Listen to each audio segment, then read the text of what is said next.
தமிழன் தொலைக்காட்சி சொந்தங்களுக்கு கிறிஸ்டபர் தாஸின் அன்பு வணக்கங்கள்.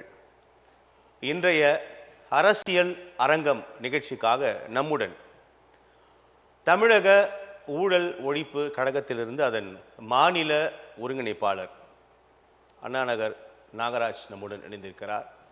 அவரோடு நிறைய விஷயங்கள் நம்ம பேசவிருக்கிறோம். குறிப்பாக ஊழல் நாடு முழுமைக்கும் பெரும் பிரச்சனையாக இருக்கக்கூடிய ஒரு விவகாரம். ஊழல் ஒரு சாமானியனுக்கு கிடைக்க வேண்டிய தரமான கல்வி, மருத்துவம், சுகாதாரம் உள்ளிட்ட அடிப்படை விஷயங்களை எல்லாம் அள்ளி சென்று விடுகிறது என்று ஒரு பொதுவான கருத்து நிலவுகிறது. மேலும் ஊழல் யாருக்கும் கிடைக்காதது எனக்கு கிடைக்க வேண்டும் என்ற எண்ணத்தில் உருவாகிறது ஊழல் என்று கூறலாம். இந்த ஊழல் ஒரு நாட்டின் ஒட்டுமொத்த வளத்தையும் திருடி சென்று விடுகிறது. 100 நபர்களில் ஒருவர் கொழுத்த பணக்காரனாக இருக்க 99 பேர் ஏழைகளாக இருக்கக்கூடிய நிலையை இந்த ஊழல் தள்ளிவிடுகிறது. நாட்டில் ஊழல் மட்டும்தான் பிரச்சனையா? இன்னும் பல பிரச்சனைகள் இருக்கிறது.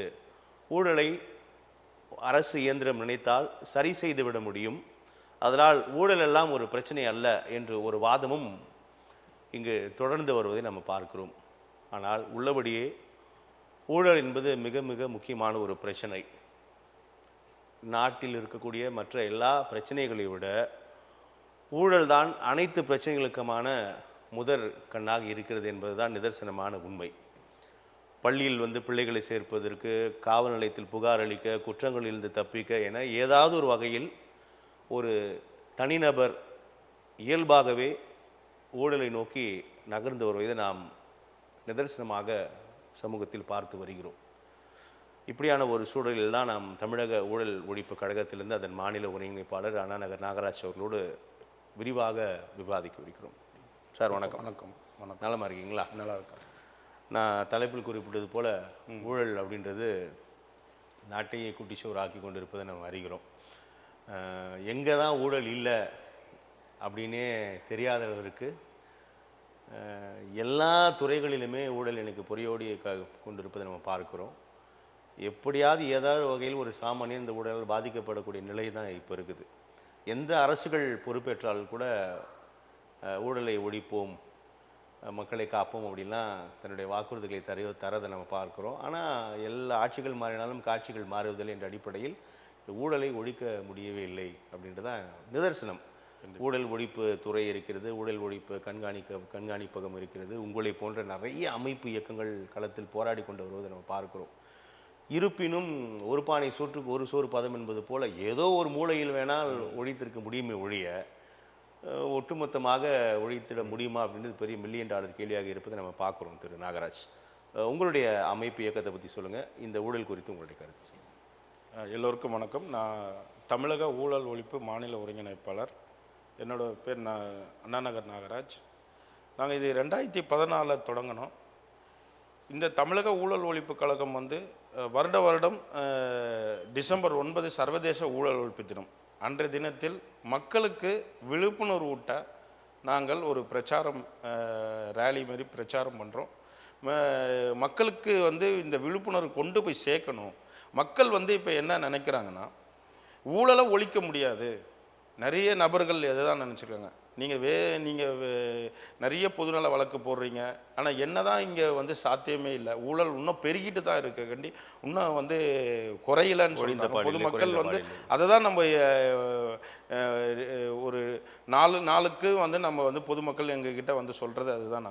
ஆனால் நாங்கள் அந்த பொதுமக்கள்கிட்ட என்ன சொல்கிறோன்னா, இந்த ஊழலை நீங்கள் சொல்கிறது ஒழிக்க முடியாது. ஆனால் ஊழலை முறையாக கண்காணித்தால், சட்ட ரீதியாக கண்காணித்தால் கண்டிப்பாக 100 ரூபா திருடுற இடத்தில் 10 ரூபாவை திருட வைக்கலாம். இது உதாரணம்.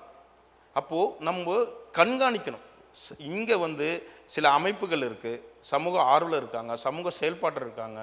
இது நிறைய பேர் இதை ஆர்டிஐ மூலமாக, தகவல் அறிவு உரிமை சட்டம் மூலியமாக இந்த ஊழலை வெளியே கொண்டு வரத்துக்கு இது ஒரு பாலமாக இருக்குது தகவல் அறிவு உரிமை சட்டம். அந்த தகவல் அறிவு உரிமை சட்டத்திலேயே சில குளறுபாடுகள் இருக்குது. ஏனால் அந்த சட்டத்தில் யாராவது எதிர்கொண்டால் எந்த ஒரு தகவலும் தருவதில்லை. ஆணையருக்கு மேல்முறையீடு ஆணையருக்கு போனாலும் இது வந்து கடப்பில் தான் போட்டு வைக்கிறாங்க. இதை முறையாக கண்காணித்தால், இதை சட்ட ரீதியாக ஆர்டிஐ நம்மளுக்கு ஒரு யார் அதை எதிர்கொள்கிறாங்களோ, ஒரு சமூக ஆர்வலர் உங்களுக்கு வந்து ஆர்டிஐ போட்டால் உடனே அதுக்கு தக்க பதில் கொடுத்தா பாதி ஊழலை நம்ம வந்து கட்டுக்குள்ளே கொண்டு வரலாம்.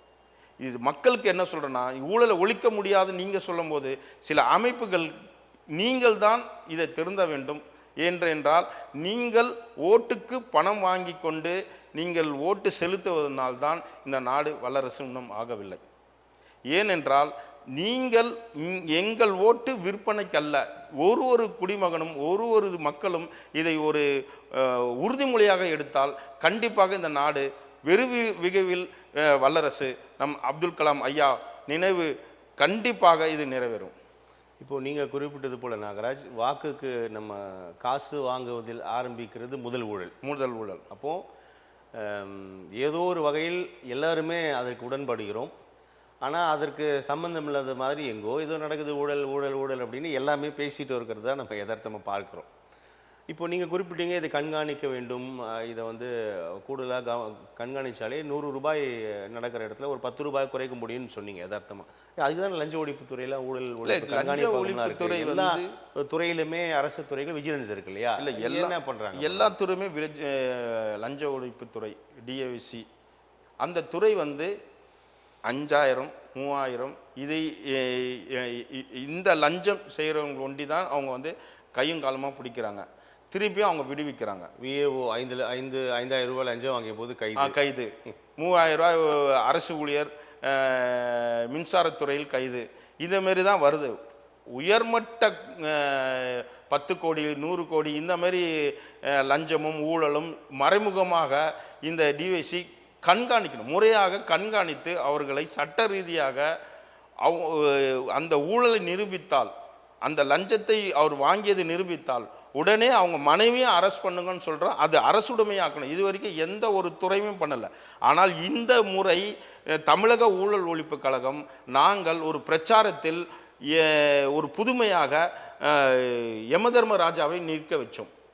மக்களுக்கு விழிப்புணர்வு கொடுக்கணும். இது என்ன நடந்திருக்குன்னா, ஒரு டிராஃபிக் ஹெல்மெட் போடலன்னா அங்கே வந்து யமதர்மராஜா, இப்போ ஹெல்மெட் போடலன்னா ஃபைன் போடுறீங்க, ஆனால் அந்த இடத்துல ஒரு விழிப்புணர்வு கொடுக்குறீங்க. என்ன, நீங்கள் ஹெல்மெட்டு போடலன்னா யமதர்மராஜா உங்கள் வீட்டுக்கு வருவாருன்றீங்க. இது உங்கள் டிராஃபிக் போலீஸே ஒரு அவேர்னஸாக பண்ணுறாங்க. ஆனால் தமிழக ஊழல் ஒழிப்பு இது முதல் முறையாக இந்த ஒரு கான்செப்டை நாங்கள் கொண்டு வந்தோம். யமதர்மராஜாவை நாங்கள் வந்து பிரச்சாரத்துக்கு ஈடுபடுத்துவோம், மாறுவேடத்தில் ஈடுபட்டு வச்சோம். அது காரணமாக இது அதனால என் மக்களுக்கு என்ன சொல்கிறேன்னா, இது 4 துறை இருக்குது. டிவிஎஸ்சி இருக்குது, சிபிஐ இருக்குது, அதுக்கப்புறம் இடி இருக்குது, நீதி இருக்குது. நீதிபதிகள் வந்து எல்லாருமே வந்து கரப்டட் சொல்ல முடியாது, எல்லாருமே மௌனமாக எந்த கண்டு கொள்ளாமல் இது இருக்கிறனால தான் நாங்கள் என்ன பண்ணுறோம், கர்மா இந்த ஊழலை ஒழிக்கணும்னா வேறு வழி இல்லை எங்களுக்கு.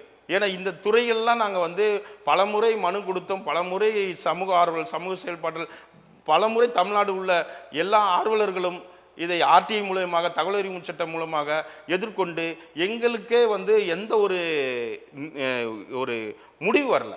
ஊழலை ஒழிக்க தான் நாங்கள் வரோம் சமூக ஆர்வலர், ஆனால் எங்களுக்கு எதிர்ப்பு தான் வருத கண்டி எங்களுக்கு ஒரு முறையான பதில் வரல. இப்போது நீங்கள் வார்த்தைக்கு வார்த்தை தகவல் அறியும் உரிமை சட்டத்தின் கீழே நிறைய தகவல்களை பெற்று நிறையா லஞ்ச லாவணியங்களை வெளி உலகிற்கு கொண்டு வந்தோம்னு சொல்கிறீங்க. ஒரு சாமானியனாக நம்ம நிகழ்ச்சி பார்க்கக்கூடிய நபர்களுக்கு இப்போது அந்த தகவல் அறியும் உரிமை சட்டத்தின் கீழே தகவல்களை பெற்று எப்படி லஞ்ச லாவணிகளை வெளிக்கொண்டு வந்தீங்க? எனக்கு ஏதாவது ஒரு சம்பவத்தோடு சொல்லுங்கள். இல்லை, நாங்கள் வந்து இப்போ வந்து தகவல் அறியும் உரிமை சட்டத்தில் வந்து நிறைய வந்து இப்போ டெண்டர் எடுக்கிறாங்க.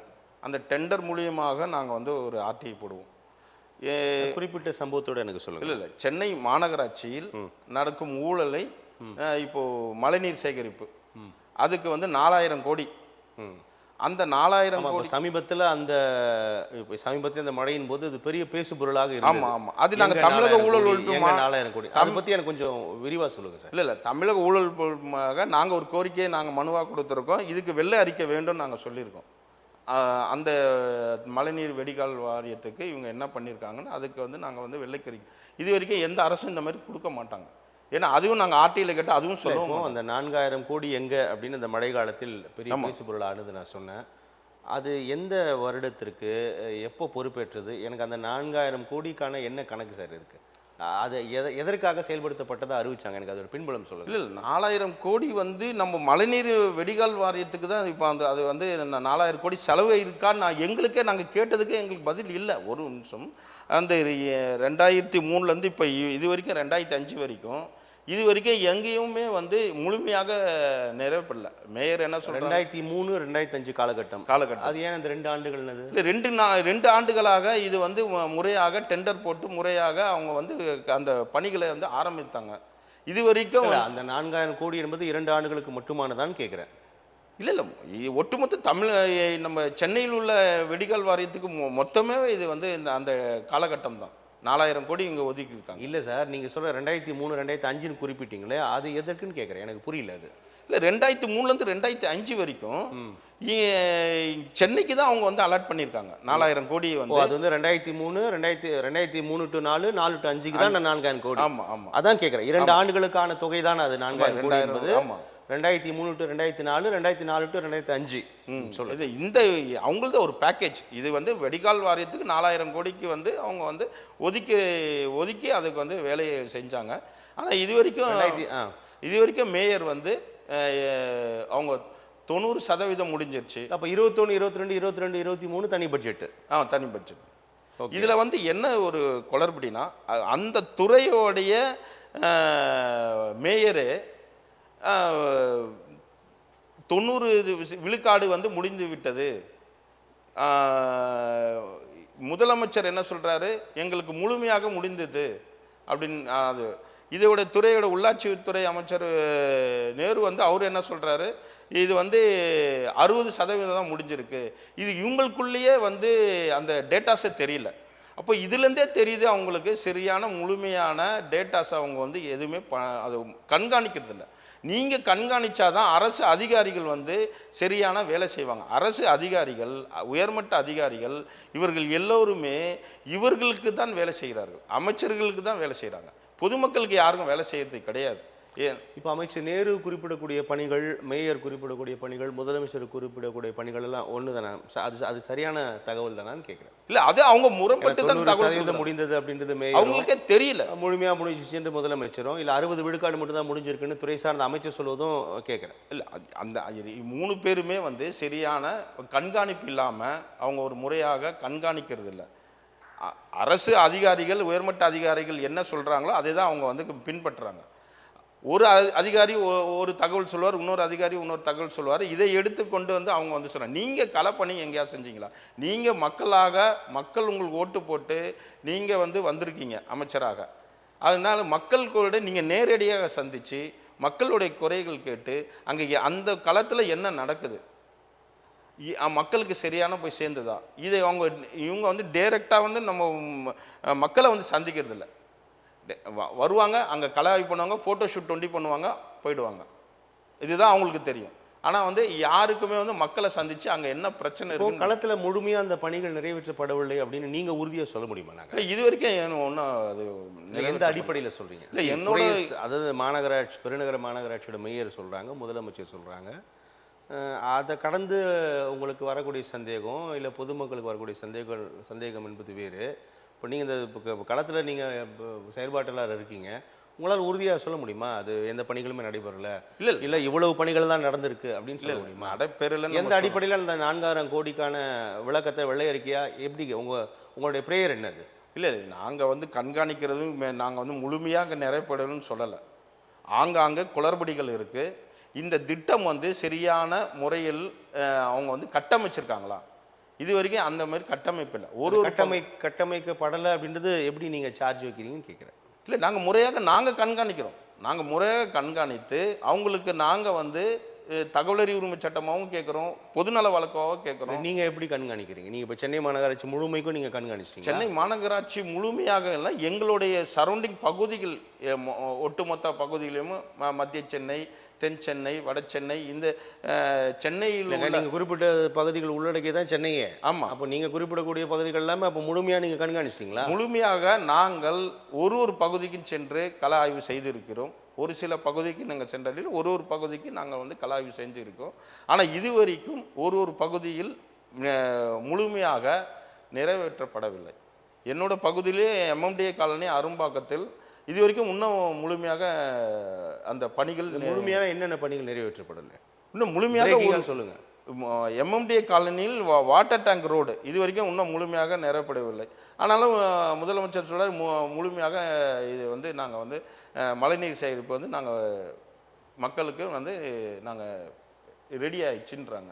ஆனால் இது வரைக்கும் இன்னும் வந்து அது வந்து உயர்மட்ட அதிகாரிகள் வந்து ஆய்வு செய்து இது வந்து கரெக்டாக இது முறையாக அதை அந்த பகுதிக்கு வந்து நிறைவேற்றணும். இப்போ நீங்கள் தகவல் அறிவு உரிமை சட்டத்துக்கு என்ன உங்களுடைய ப்ரேயர் என்ன வச்சிங்கன்னு கேட்குறேன். உங்களுடைய கோரிக்கைகள் என்ன? கோரிக்கைகள் அதான் நாங்கள் வந்து எப்போ அமைச்சிங்க? நாங்கள் அமைச்சு வந்து நாங்கள் இப்போது ஒரு 2-3 மாதமாக நாங்கள் பண்ணிட்டு தான் இருக்கோம். பொதுநல வழக்கும் நாங்கள் போட்டுட்டு தான் இருக்கோம். இப்போ நாங்கள் வந்து எந்தெந்த வழக்குகள் நாங்கள் எதிர்கொண்டோம்னா, இப்போது சமீபத்தில் ஒரு பகுதிக்குமே பூத் ஒன்று அமைக்கிறாங்க. என்ன எனக்கு தெளிவாக சொல்லுங்கள் திரு நாகராஜ். இப்போ RTIல என்ன போட்டிங்க, என்ன மேட்ரு போட்டிங்க, எப்போ போட்டிங்க எனக்கு சொல்லுங்கள். இப்போ சமீபத்தில் ஒரு 6 மாத காலகட்டம் பிஃபோர் வந்து நாங்கள் வந்து அந்த ஒரு வார்டுலேயுமே கழிப்பிடம் வந்து அங்கே கட்டியிருக்காங்க. அந்த கழிப்பிடத்திற்கு ஒரு வார்டுன்னா சென்னை முழுக்க 200 வார்டு, சென்னை முழுக்க வந்து அவங்க வந்து கழிப்பிடம் கட்டுறாங்க. அந்த கழிப்பிடத்துக்கு நாங்கள் வந்து 2J போடுறோம். 2J போட்டு நாங்கள் வந்து அதோடைய கணக்கு வழக்குகள் நாங்கள் கேட்குறோம். அந்த கோப்புகள் நாங்கள் ஆய்வு செய்யணும்னு கேட்குறோம் RTIல. அந்த கேட்கும்போது அவங்க என்ன பதில் கொடுக்குறாங்கன்னா, ஒரு பேக்கேஜ்ன்றது வந்து அந்த பேக்கேஜ் வந்து ஒரு கழிப்பிடத்தை கட்டுறதுக்கு 2,90,000 போடுறாங்க. 200 வார்டுகளிலும் கழிப்பிடங்கள் முழுமையாக கட்டி முடிக்கப்பட்டுள்ளதா? அது பார்த்து முழுமையாக கட்டி முடித்து அது உடைத்தையும் எடுத்திருக்காங்க. தேவையில்லாது. ஏனென்றால் நான் அங்கே கொடுத்தது என்னென்னா, ஒரு அரசு பள்ளிகள் இருக்குது. அந்த பள்ளி வளாகத்தில் வந்து ஒரு கழிப்பிடம் கட்டுறாங்க. எந்த பகுதியில்? MMDA காலனி அந்த பிளாக்ல ஒரு பகுதியில் அரசு மேல்நிலை பள்ளி அது வளாகத்தில் வந்து ஒரு கழிப்பிடம் கட்டுறாங்க. அந்த கழிப்பிடம் எங்களுக்கு அங்கே இருக்க பொதுமக்கள் இங்கே தேவையில்லைன்றாங்க. அப்போ தான் அங்கே எங்களுக்கு ஊழலே தெரியுது. எப்போ இந்த கக்கூஸ் ஊழல் 1000 கோடி எப்படி வந்ததுன்னா இது மூலியமாக தான் நாங்கள் தெரிஞ்சுக்கிட்டோம். இது மூலியமாக நாங்கள் 2J போடும்போது இதுக்கு என்ன கணக்கு வழக்கு கொடுக்கும்போது அதில் பேக்கேஜில் என்ன போடுறாங்க குறிப்பிடக்கூடிய 1000 கோடின்றது இல்லை கக்கூஸ் ஊழல்னு சொல்லிட்டு இப்போ நிறைய 200 இடங்களிலும் கழிப்பிடம் கட்டினது 1000 கோடியா? அதற்கான பட்ஜெட் வந்து 1000 கோடி கக்கூஸ் ஊழல் அது கிடையாது. அது வந்து கக்கூஸ் ஊழல்ன்றது வந்து அங்கே வந்து பராமரிப்புக்காக. இதை வந்து உங்கள் பூத்து கட்டிட்டாங்க. ஒரு பகுதியிலும் பூத்து கட்டும் போது 2,90,000 எஸ்டிமேட் போடுறாங்க. அதுக்கு கீழே ஒரு கழிப்பிடத்துக்கு 2,90,000 அதுக்கு இன்டூ 200. ஆமாம். அதுக்கு கீழே வந்து அவங்க வந்து 30,000 பிளம்பிங்கு, 30,000 எலக்ட்ரிக்கல்னு போடுறாங்க. அப்போது ஒரு பேக்கேஜ்னா 2,90,000 அதிலே அடங்கிடும். இதுலேருந்து தான் ஊழல் நம்ம இதாகும். சொல்லக்கூடிய 60,000 2,90,000 கூட்டலாமா இல்லை அதுக்குள்ளேயே வந்துடுது? அது இல்லை அதுக்குள்ளேயே வரணும். ஒரு டெண்டரில் பேக்கேஜ்னா 2,90,000 அதில் இருக்கணும். அதில் முழுமையாக ஆனால் அப்படி வரலையா? அப்படி வரல. எவ்வளோ வந்திருக்கு?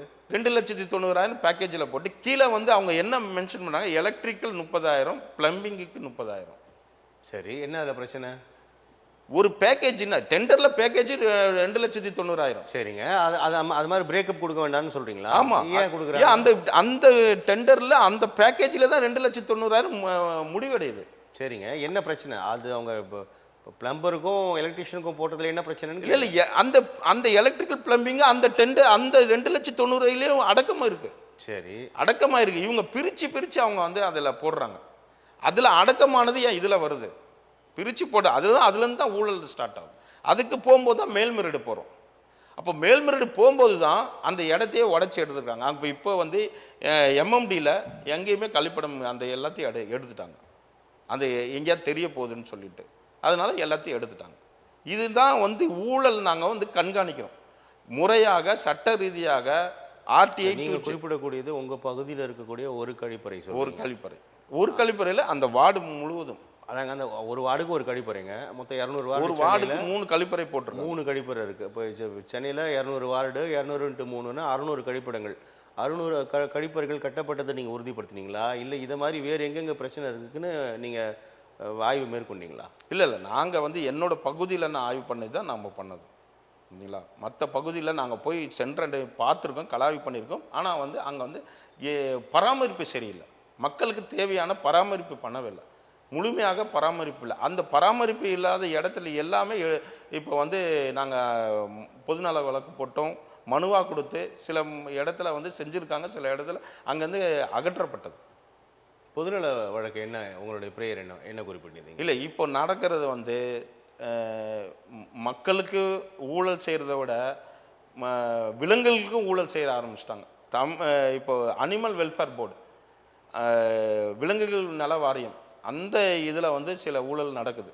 அங்கே வந்து இப்போ வீட்டில் வளர்க்குற நாய்க்கும் தெருவில் இருக்கிற நாய்க்கும், இப்போ நாயை எடுத்துகிட்டு போயிட்டு நம்ம வந்து ஒரு தெருவில் அதிகமாக இருக்குன்னா அதை எடுத்துகிட்டு போய் கருத்தடை பண்ணுறதுக்கு ஒரு நாளைக்கு 15 பண்ணால் அவங்க ஒரு 5 தான் பண்ணிவிட்டு அது 15ன்றது அது 15 அப்படியே அவங்க காட்டிடுறாங்க. இதுலேயும் அங்கே நடக்குது. அதேமாரி இந்த அனிமல் வெல்ஃபேர் போர்டில் நானே ஒரு ஆர்டிஐ போட்டு நானே கேட்டிருக்கேன். ஆனால் இது வரைக்கும் சிஜிஐ ரிப்போர்ட் தரல. சிஜிஐ ரிப்போர்ட் எங்களுக்கு இன்னும் சப்மிட் பண்ணலை. இது சம்மந்தமாக அந்த இயக்குனர்கிட்ட நாங்கள் கூப்பிட்டு பேசும்போது எங்களுக்கு மேலேயே அவதூறு வழக்கு போடுறாங்க.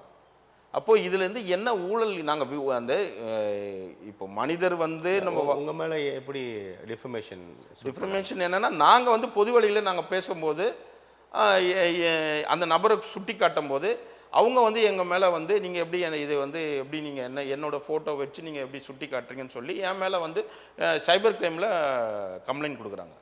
இப்போது இதில் வந்து என்னென்னா, ஸ்ருதி வினோத்ராஜ் தான் அவங்க வந்து இயக்குனர் அந்த அனிமல் வெல்ஃபேர் போர்டில். அந்த அனிமல் வெல்ஃபேர் போர்டில் வந்து அவங்க இயக்குனராக இருக்கிறதுக்கு அவங்க வந்து திமுகவுடைய நெருங்கிய நபர்கள். இப்போ இந்தமாரி ஒரு இயக்குனர் எல்லா இடத்துலையும் எல்லா துறையிலையும் போடும்போது எல்லாமே ஆளுங்கட்சியோடைய ஆட்கள் தான் அதில் இருக்காங்க. அப்போ எப்படி மக்களுக்கு வந்து போய் சேரும்? ஒவ்வொரு ஆட்சியின் போதுமே ஆளும் கட்சிக்கு சாதகமான நபர்கள் நியமிக்கப்படுவது என்பது ரொம்ப இயல்பு, இயற்கை ஆட்சி தமிழகத்துக்கு களத்தில் நம்ம பார்க்கும் பொழுது, தமிழகத்தில் மட்டுமில்லை பெரும்பாலும் இந்தியா முழுமைக்கு அப்படி தான் நடைமுறையாக இருக்குது. அது ஒரு தனி சப்ஜெக்ட் வச்சுங்க. இப்போது நீங்கள் ஆர்டிஐ மூலமாக பெறப்பட்ட தகவலின் அடிப்படையில் வைக்கின்ற ஒரு சார்ஜ், இப்போ இது வந்து நம்ம ஒரு பானை சோற்றுக்கு ஒரு சோறு பதம் தானே. நீங்கள் உங்கள் வார்டில் ஒரு 3 கழிப்பறை அப்படின்னு ஒரு குறிப்பிட்ட விவகாரம் தான் நம்ம எடுக்கிறோம்.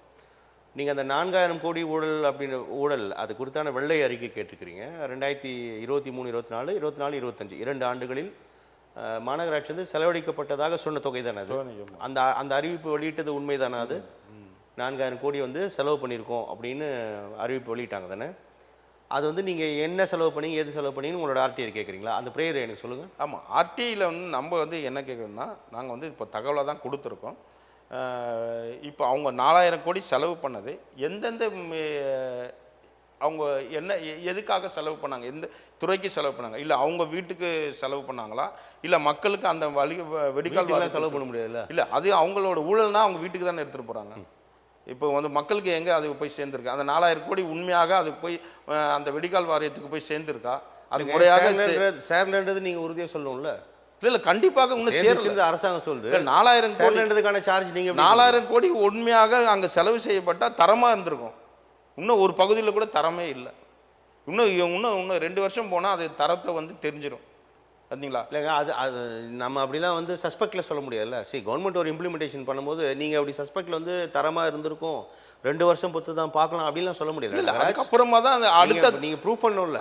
அடுத்த மலையில் தான் அதுக்கு தெரியும். இப்போ இந்த மலையில் நம்மளுக்கு தெரியாது. இந்த மலையில் வந்து இன்னும் எந்த பகுதியிலுமே ஒரு சில பகுதியில் வந்து நிறைவுபடலை.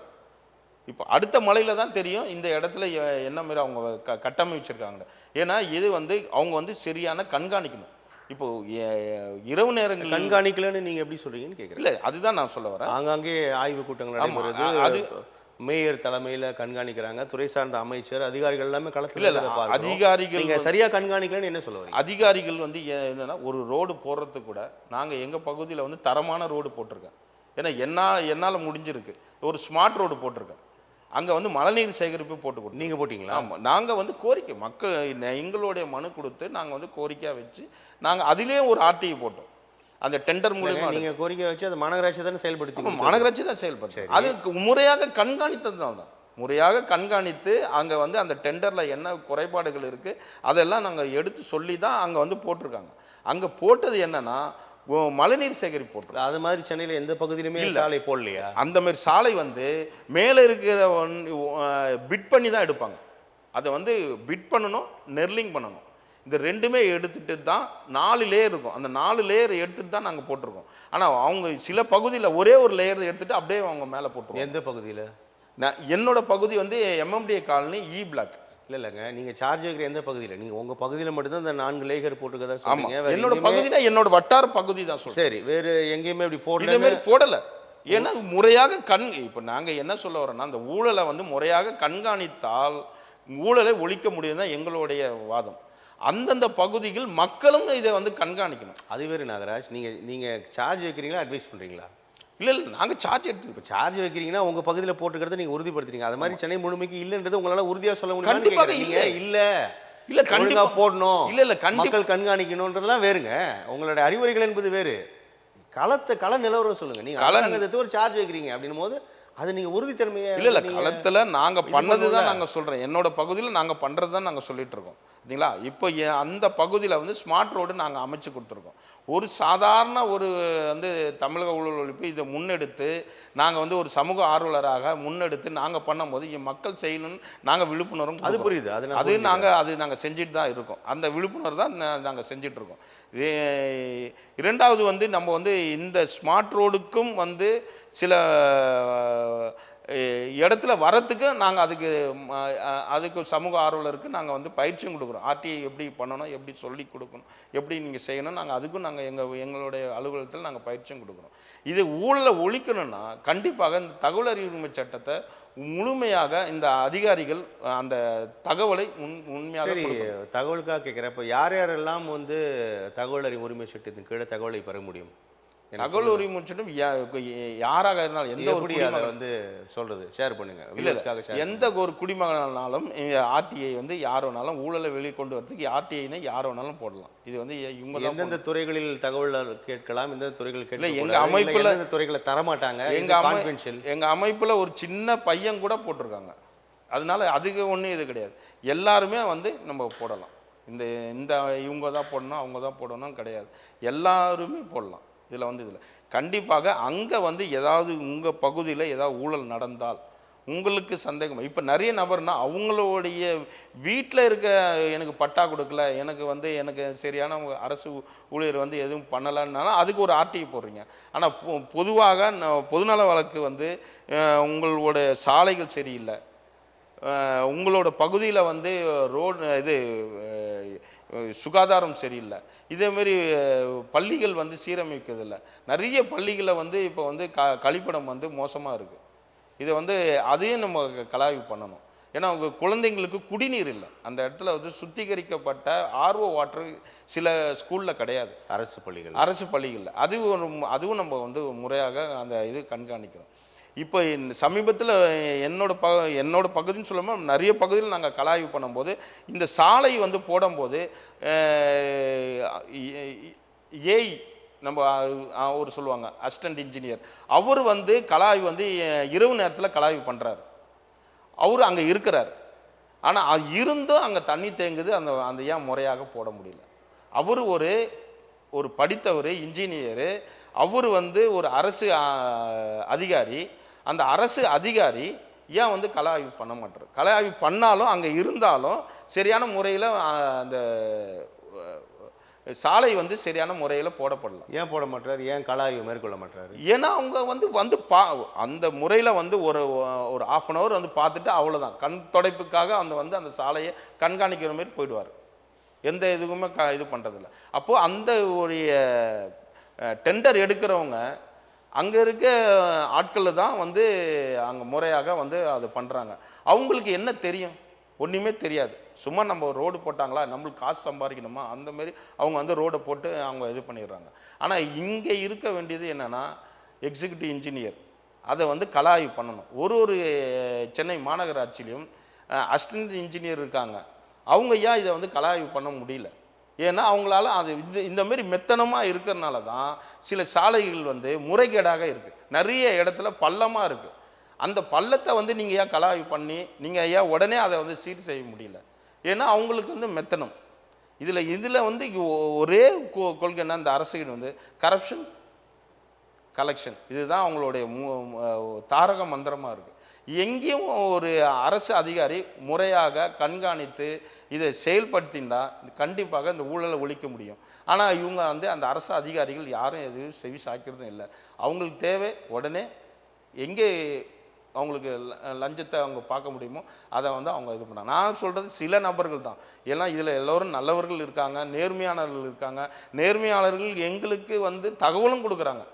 எங்களுக்கு இந்த மாதிரி இருக்குது, எங்களுக்கு வந்து இதுமாரி முறைகேடுகள் இருக்குது, எங்கள் துறையிலே முறைகேடு இருக்குதுன்னு எங்ககிட்ட நிறைய பேர் நாங்கள் விவாதத்தில் எங்ககிட்ட சொல்லியிருக்காங்க. அது அது அது பொத்தும் பொதுவாக நாங்கள் எல்லாரையும் சொல்ல முடியாது. ஒரு சில பேருக்கு இந்த மாதிரி இந்த அரசு அதிகாரிகள் அரசியல்வாதிகிட்ட நீங்கள் போயிட்டு நீங்கள் வந்து 2 பேருமே ஒரே கான்செப்டில் இருக்கும்போது தான் இங்கே ஊழல் வந்து பெருகிறது. இப்போது லஞ்ச ஒழிப்புத்துறை இருக்குது. அவ்வப்போது அந்த துறையில் சில நபர்கள் புகார் செய்கிறத நம்ம பார்க்குறோம். அவங்களும் களத்தில் வந்து ரசாயனம் தடவிய நோட்டுகளை தராங்க. அதை பிடிச்சி கைப்பற்றுறதெல்லாம் நம்ம பார்க்குறோம் தானே. அப்போது லஞ்ச ஒழிப்புத்துறைக்கு தகவல் போனால் அவங்க நடவடிக்கை எடுக்கிறாங்க. தகவல் தர மறுப்பது இல்லை மக்களோட சுயநலமாக அப்படி புரிஞ்சுக்கலாமான்னு கேட்குறேன். லஞ்ச ஒழிப்புத்துறை இல்லை நீங்கள் தெரிஞ்சு தான் லஞ்சம் கொடுக்குறீங்க அப்படின்னு புரிஞ்சுக்கலாமா? இல்லை அது வந்து மக்கள் தான் திருந்தணும். மக்கள் வந்து யாருக்கும் லஞ்சம் கொடுக்காம ஒரு செயல் செய்ய முடியல. அந்த மாதிரி தான் இப்போ இருக்க அவங்க வழி அமைச்சிருக்காங்க. இப்போ நிறைய வந்து ஆன்லைனில் வந்திருக்கு. அதுலேயும் சில குளறுபடி இருக்குது. இப்போ ஆன்லைன்லேயே கூட சில ஊழல்னா அரசு அதிகாரிகள் ஃபஸ்ட்டெல்லாம் அரசு அலுவலகத்துக்கு போனால் ஏஜென்ட் இருப்பாங்க. இப்போ ஏஜென்ட்டே வந்து எங்கே ஆயிடுச்சுன்னா சேவை மையமாக ஆயிடுச்சு. அங்கேருந்து தான் கரப்ஷன் அவங்களுக்கு போகுது. சேவை மையத்து மூலமாக போகுது. ஆமாம், கண்டிப்பாக. எந்த அடிப்படையில் அந்த குற்றச்சாட்டு? இல்லை நிறைய இடத்துல அந்த மாதிரி நடந்திருக்கு. சில பகுதியில் நாங்கள் சென்றடையும் போது ஒரு நபருக்கு சேவை மையம் இதோட எப்படி கனெக்ட் பண்ணுறீங்க? இல்லை ஒரு நடந்த சம்பவத்தை சொல்கிறேன். ஒரு பெண்மணி வந்து அவங்களுக்கு வந்து வாரிசா சர்டிஃபிகேட் கேட்குறாங்க. அவங்க ஹஸ்பண்ட் இறந்துட்டாங்க. அவங்க வாரிசா சர்டிஃபிகேட் கேட்கும்போது அந்த தாலுக்கா ஆஃபீஸ்க்கு போயிட்டு அவங்க வந்து அதை முறையெடுக்கும்போது அந்த தாலுக்கா ஆஃபீஸ்லேயே வந்து சேவை மையம் இருக்குது. ஆனால் அதிகாரி வந்து என்ன சொல்கிறாங்க, நீங்கள் வந்து உங்களோட பகுதியில் இந்தமாரி ஒரு இடம் இருக்குது, அந்த இடத்துல நீங்கள் போய் சேவை மையம் இருக்குது, அங்கே போய் நீங்கள் பதிவு பண்ணுங்கன்றாங்க. அந்த இடத்துல 4500 ரூபா வந்து வாங்குறாங்க. அதில் 500 ரூபா அந்த பெண்மணி கொடுத்துட்டாங்க. அங்கேருந்து தான் ஊழல்.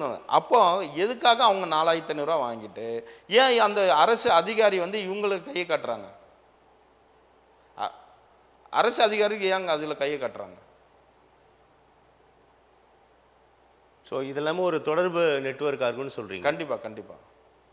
இப்போ வேறு அரசாங்கத்தில் வேறு எந்தெந்த துறைகளில் நிறையா லஞ்சம் பொறையோடி போயிருக்குது அப்படின்னா நீங்கள் உங்களுடைய கள ஆய்வு அல்லது உங்களுக்கு கிடைக்கப்பட்ட தகவலின் அடிப்படையில் என்ன குற்றச்சாட்டுவீங்க? முதல் சென்னை மாநகராட்சி நியாயவிலைக்கடை. இப்போ டாஸ்மாவோட அதிகமாக வந்து நியாயவிலைக்கடையில் தான் வந்து இவங்களுக்கு வந்து ஊழல் நடக்குது. முறையாக இங்கே ரேஷனில் வந்து அந்த ரேஷன் கார்டு உள்ள உரிமையாளர்களுக்கு யாருக்கும் வந்து சரியான பொருள் செய்கிறதில்லை. அதுவும் நீங்கள் நியாய விலைக்கடை சொல்கிறீங்க, ஆனால் முந்தி மாதிரி இப்படி பண்ண முடியுமா? ஏன்னா அந்த இடையில முதற்கொண்டு அந்த கார்டு வச்ச பிறகு அதுலேருந்து எல்லா தகவலுமே அந்த பிறகு தான் பண்ணுறாங்க. ஆமாம், எல்லா தகவலுமே அவங்க இன்னைக்கு வந்து அந்த குடோனுக்கு வர இல்லைங்க. இல்லை நாகராஜ், இப்போ நான் என்னுடைய குடும்ப அட்டையை நான் கொண்டு போனால் ஒவ்வொரு முறையுமே என்னுடைய விரல் ரேகை பதிவு வைக்க சொல்கிறாங்க. அப்போ தான் என்னாலே வாங்க முடியுது. எனக்கு என்ன தேவையோ அதை நான் வாங்கிக்கிறேன். இது எப்படி இப்போ நியாய விலைக்கடைகள் என்ன சிக்கல்? அந்த கார்டு ஹோல்டர் இருக்காங்க, அவங்க வந்து சில டைமில் வந்து அவங்க வந்து முறையாக அவங்க வந்து அந்த டேட்டில் போக மாட்டாங்க. சரி, அதனால் அவங்க வந்து மாத கடைசியில் போகும்போது அவங்க வந்து அந்த பொருள் இல்லைன்னுறாங்க. நியாய விலைக்கடையில் அந்த பொருள் இல்லைன்றாங்க. அப்போ நானே இப்போ ஒரு இங்கே சென்னை வந்து நியாய விலைக்கடையோடைய உணவுத்துறையோட ஏசிக்கிட்ட நாங்கள் பேசினேன். அண்ணா நகர் ஏசிக்கிட்ட. அவங்க ஒரே ஒரு கோரிக்கைனா, நீங்கள் எதுக்கு வந்து லாஸ்ட் டைமில் மாதம் எண்டில் போயிட்டு நீங்கள் உணவுப் பொருள் வாங்குறீங்க, ஏன் உங்களுக்கு இதுக்கு முன்னாடியே நீங்கள் வாங்க வேண்டியது தானே அப்படின்னு அவங்க ஒரு அரசு அதிகாரி இப்படி சொல்லலாமா? ஏன்னா அவங்க வந்து எந்த டைமில், ஏன்னா ஒரு மாத காலகட்டத்தில் அவங்களுக்கு டைம் இருக்குது, 30 நாள் வரைக்கும் டைம் இருக்குது, அதுக்கப்புறமா அவங்க வாங்குவாங்க. ஏன் 28ஆம் தேதி வாங்கினா அவங்க இது பண்ண முடியாதா?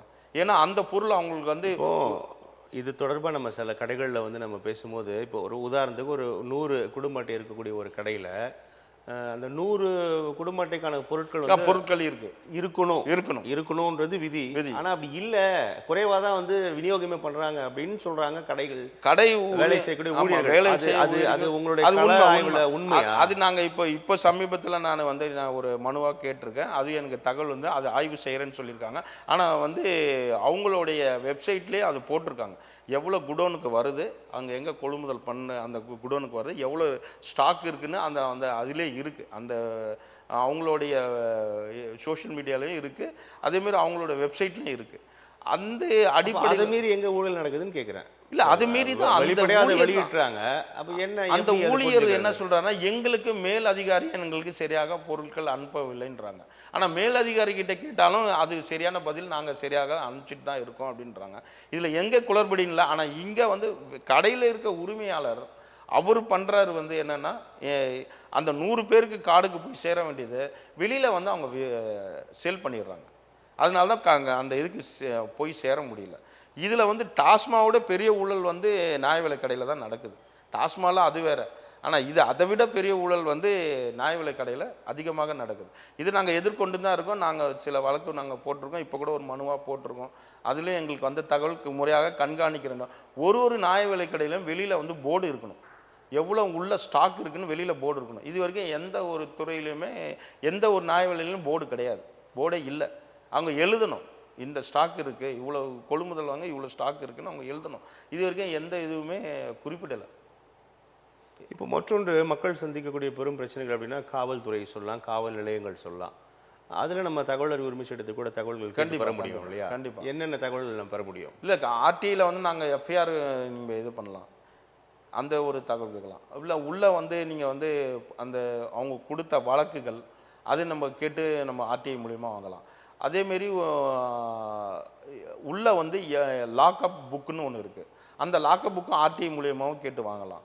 உள்ளே அங்கே செலவு கணக்குன்னு கேட்டு வாங்கலாம். இதேமாரி நிறைய அங்கே அந்த நீங்கள் அப்படி தகவல் நாங்கள் தகவல் நாங்கள் இது பண்ணியிருக்கோம். இப்போ முறைகேடு என்னன்னா, காவல்துறை வந்து ஒரு சில நபர்களுக்கு சிஎஸ்ஆர் போடுறதே கிடையாது, அலக்கடிக்கிறாங்க.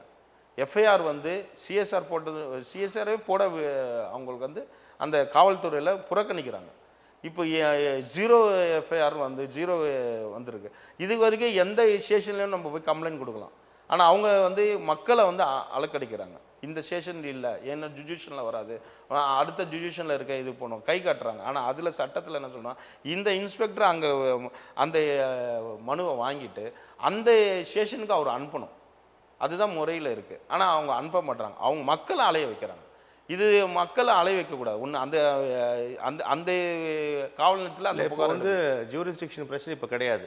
எந்த காவல் நிலையத்தில் வேண்டும் என்றாலும் மக்கள் புகார் அளிக்க அதான் அதான் இப்போ உண்மை.